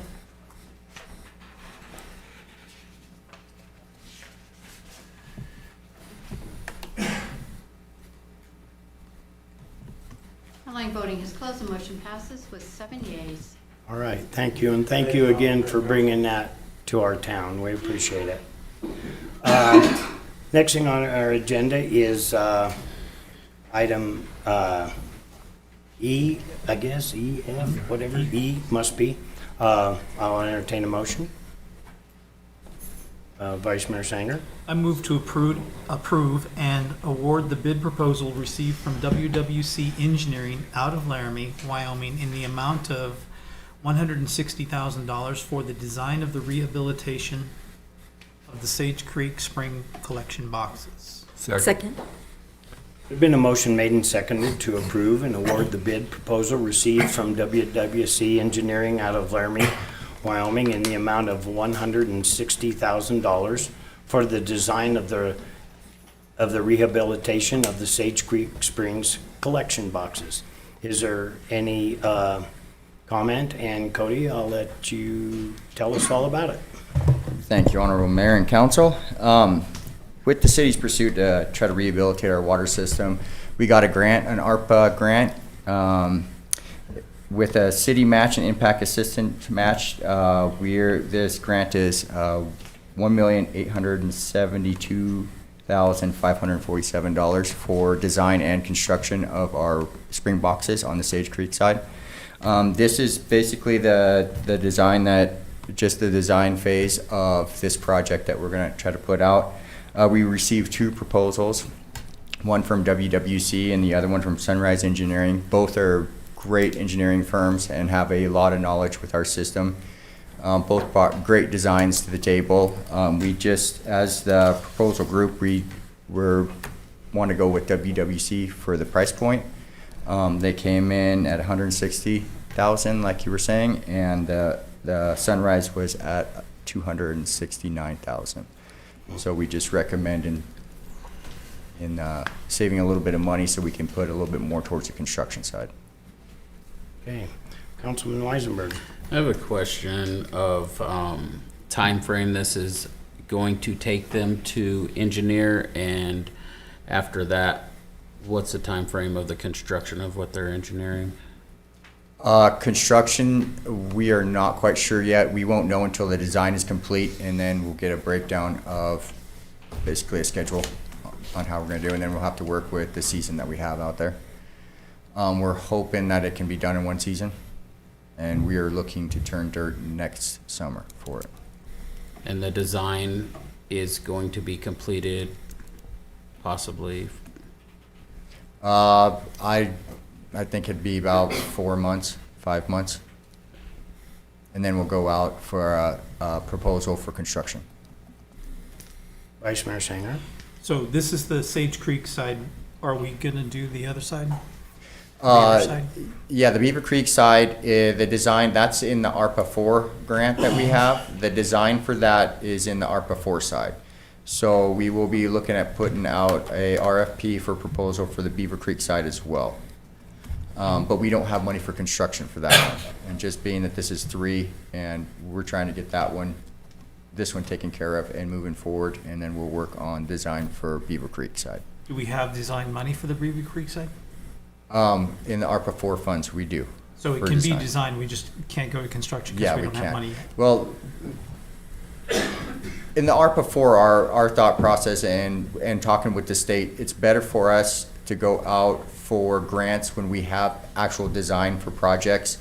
And in ARPA 4, we have the blow-offs, Beaver Creek side, I believe Tank Farm and High Pressure side as a project, city project as a whole, broken down into phases.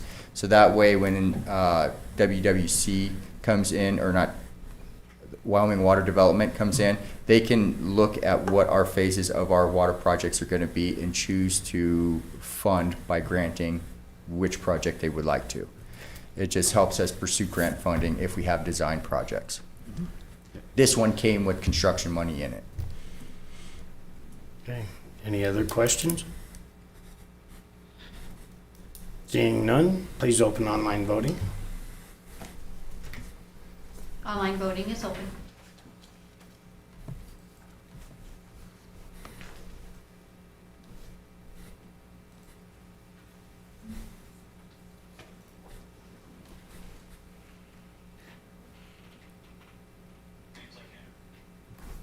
Online voting is closed. The motion passes with 7 yeas.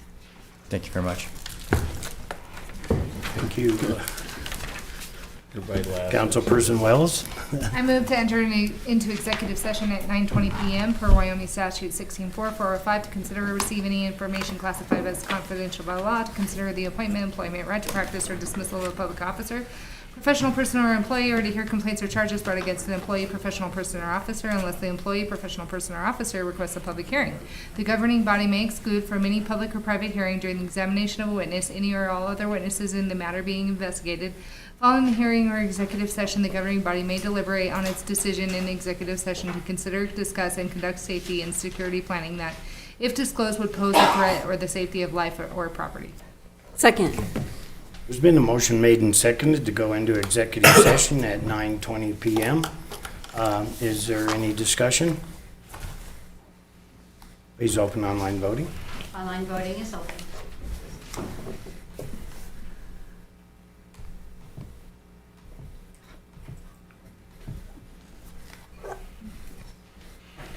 Online voting is closed. The motion passes with 7 yeas. All right, thank you. That would be nice. Tonight. Will you stay live?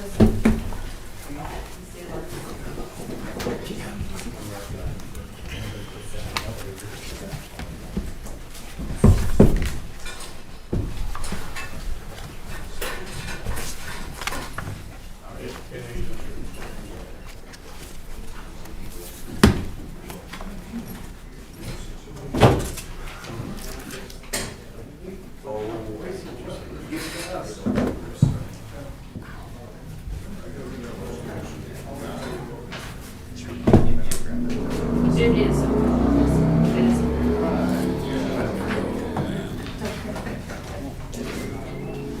If you do forget it, I'll just take it downstairs tomorrow. If you do forget it, I'll actually drive up there to my office. I know how to walk in.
Thank you.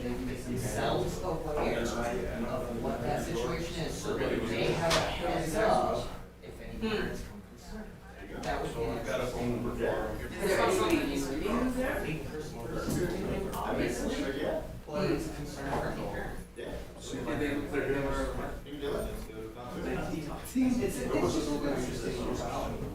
Oh, very cool. Good seeing you. How are you? But we can still have to follow up. Yeah, I'll go tomorrow. Okay, cool, thank you.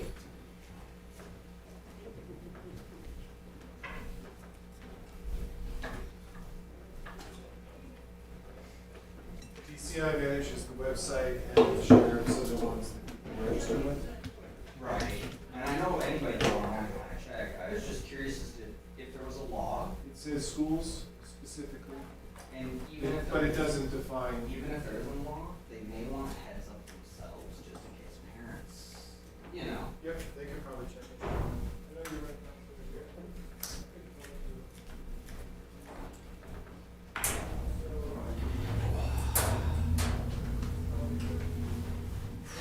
got any mixed up in this basket?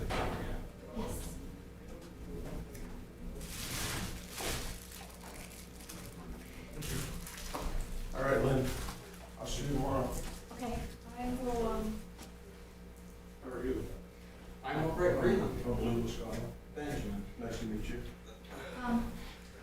what time would work better for What's that? you? What time would work good Whatever time you give me.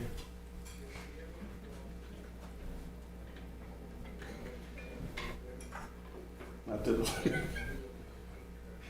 just put me in as early as possible, because I got some requisitions. I know you do.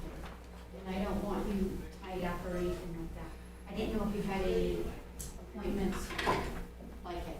No, I'm gonna try and get Title 19 done tomorrow, work on the zoning map. So that'll be it. Okay, so I will get in touch with you then. And Okay, sounds let good. you know. Thank you for everything.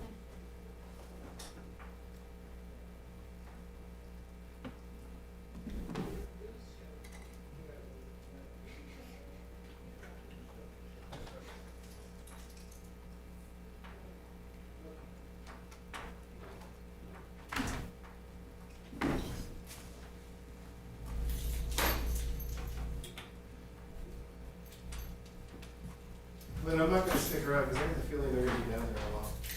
And I did ask him. Yeah. So I will send you out an invite. We just talked like a couple seconds. No worries, no worries. So, that. If he's available tomorrow afternoon, otherwise I'll catch him later. Okay, I will put it, okay? Thanks. You're welcome. Sorry about Can I ask, an hour and a half? I just want to make I sure. think an hour is fine. An hour? So when Sean was here and Stephanie was here, the department had talked to them about a schedule for, that's fine, for laterals. We just want to ensure that it's going to be the same because we have a couple applicants and we need to tell them what the salary is going to be. Sure, okay. Thanks, Lynn. You're welcome, thank you. I'll talk to you tomorrow. All right. Good night. You too.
Too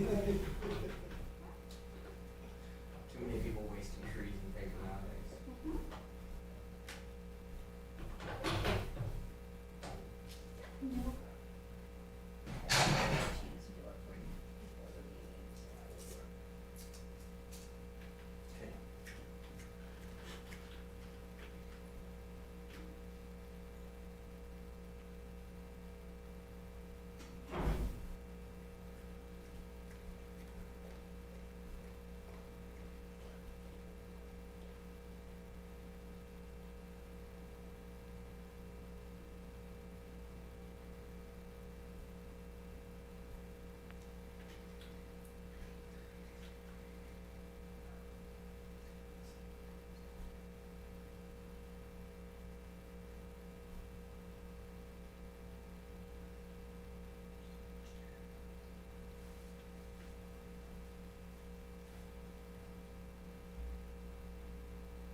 Oh, they're still down.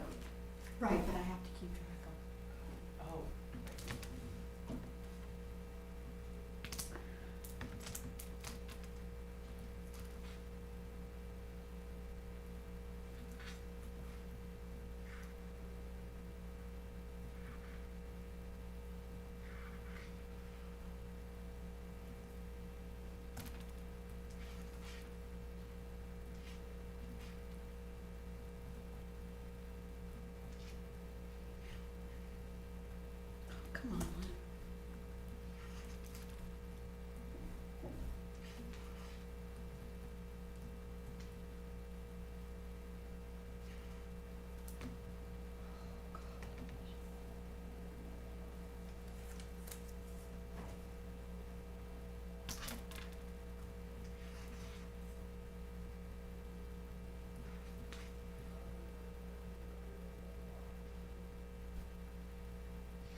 soon. Bye.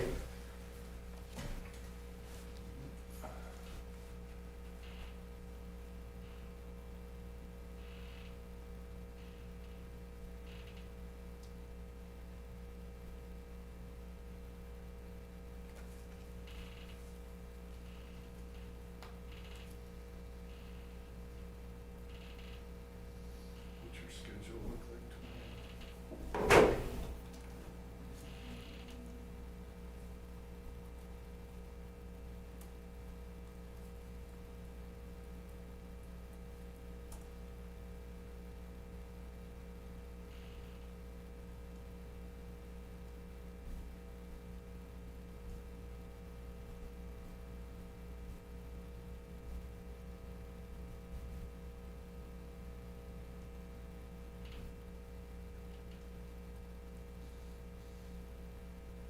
Meeting at 10 and that's it.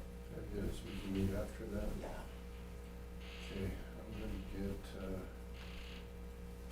gonna get myself organized, because I've got like 6, 7 major things, and I gotta start doing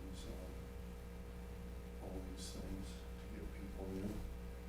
And so, I'm gonna try to get myself organized, set up for that tomorrow. I mean, there's literally 7 major things. Yeah, we can get burn down. That have to get people into, software project is a big one.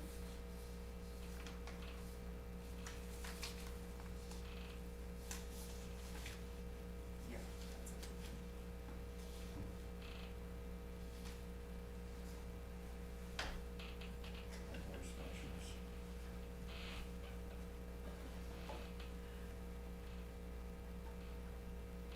Yeah, but anyway, I don't know how to do it, whether it's by day, like a day on each, or half days, you know what I'm saying? Yeah, because you still have to be able to get. There's still other things to be done.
What do you think the baseball fields?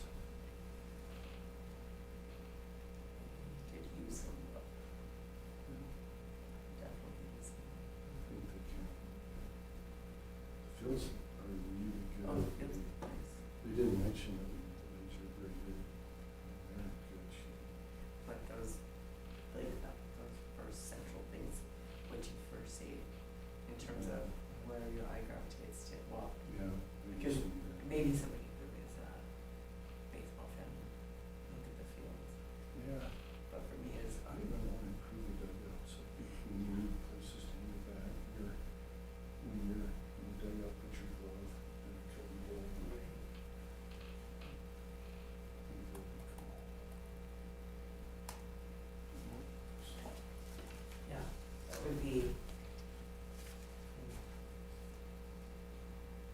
Yeah, we're gonna make them look good.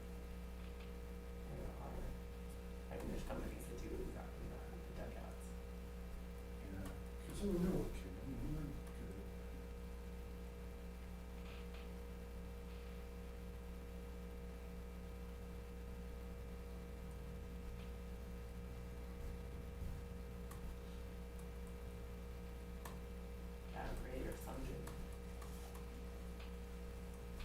We'll start a committee.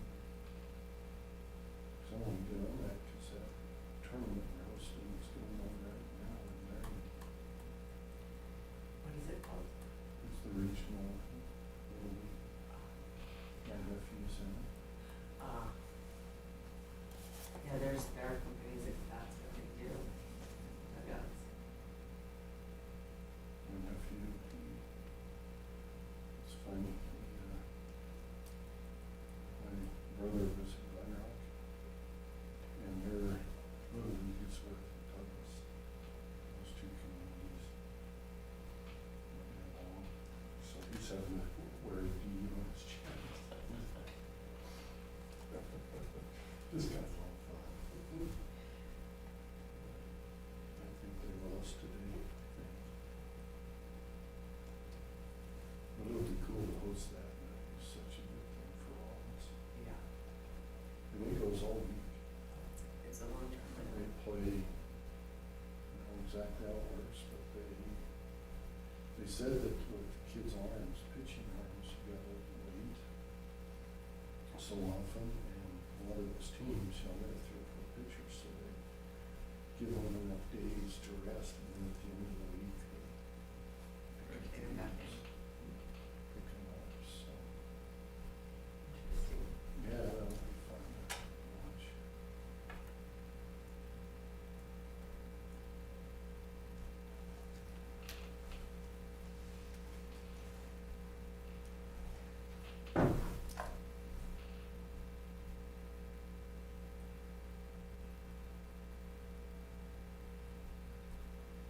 We'll get the other one next, At the rec center? that's the next, across from there, up the next one. The laser graded one of those, looks really good. I see it when they go in the morning when they're gone. Nice green dogs. Yeah.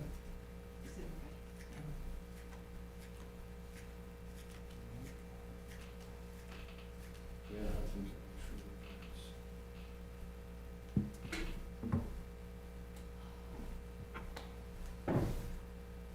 Before I'm tired.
Hey, I would like to talk to you about something.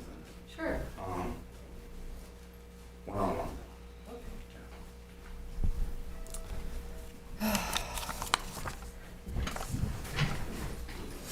I'm unplugging.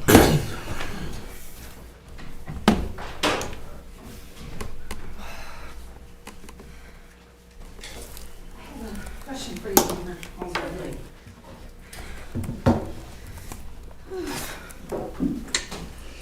What is this password? You mean this one's password? Yeah. I'm wondering, I've had a really good password that's lasted a long time. But it's not working. I've changed it so much I can't use it anymore. I'm completely throwing it out. Next meeting, we will find our answers. I just didn't leave with you on that. Yeah.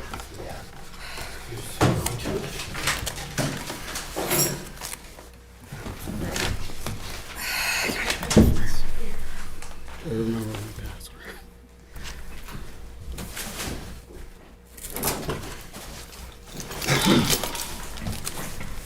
All right, Councilman Wells. I move to come out of executive session at 10:29 PM. Second.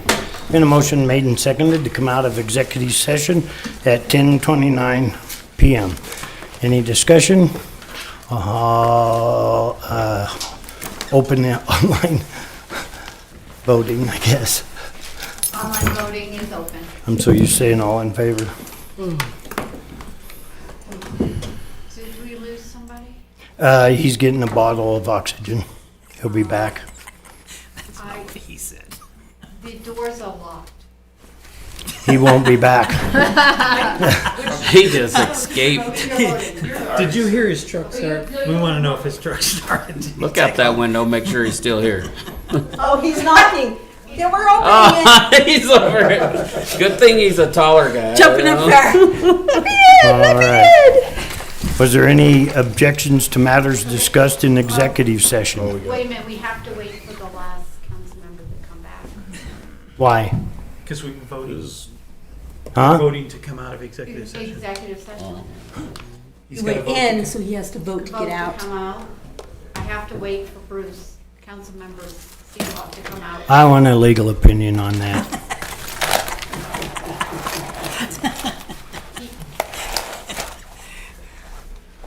Councilmember Wells, Yes.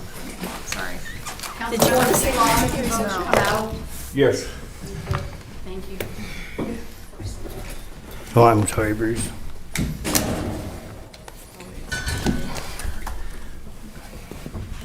Councilman Weisenberg. I move to approve the executive session minutes of July 2nd, 2024, regular city council meeting as presented. Second. Been a motion made and seconded to approve the executive session minutes of July 2nd, 2024, regular city council meeting as presented. Is there any discussion? Seeing none, please open online voting is open. Online voting is open. Yay. Yay.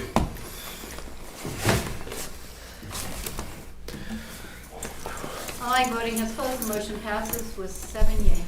All right. Was there any objections for matters discussed in executive session?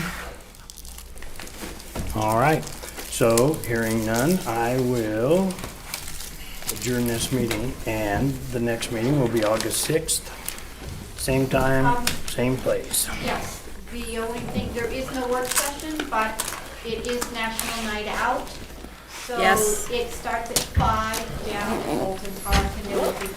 We always We will miss it. start our regular meeting at 7:30.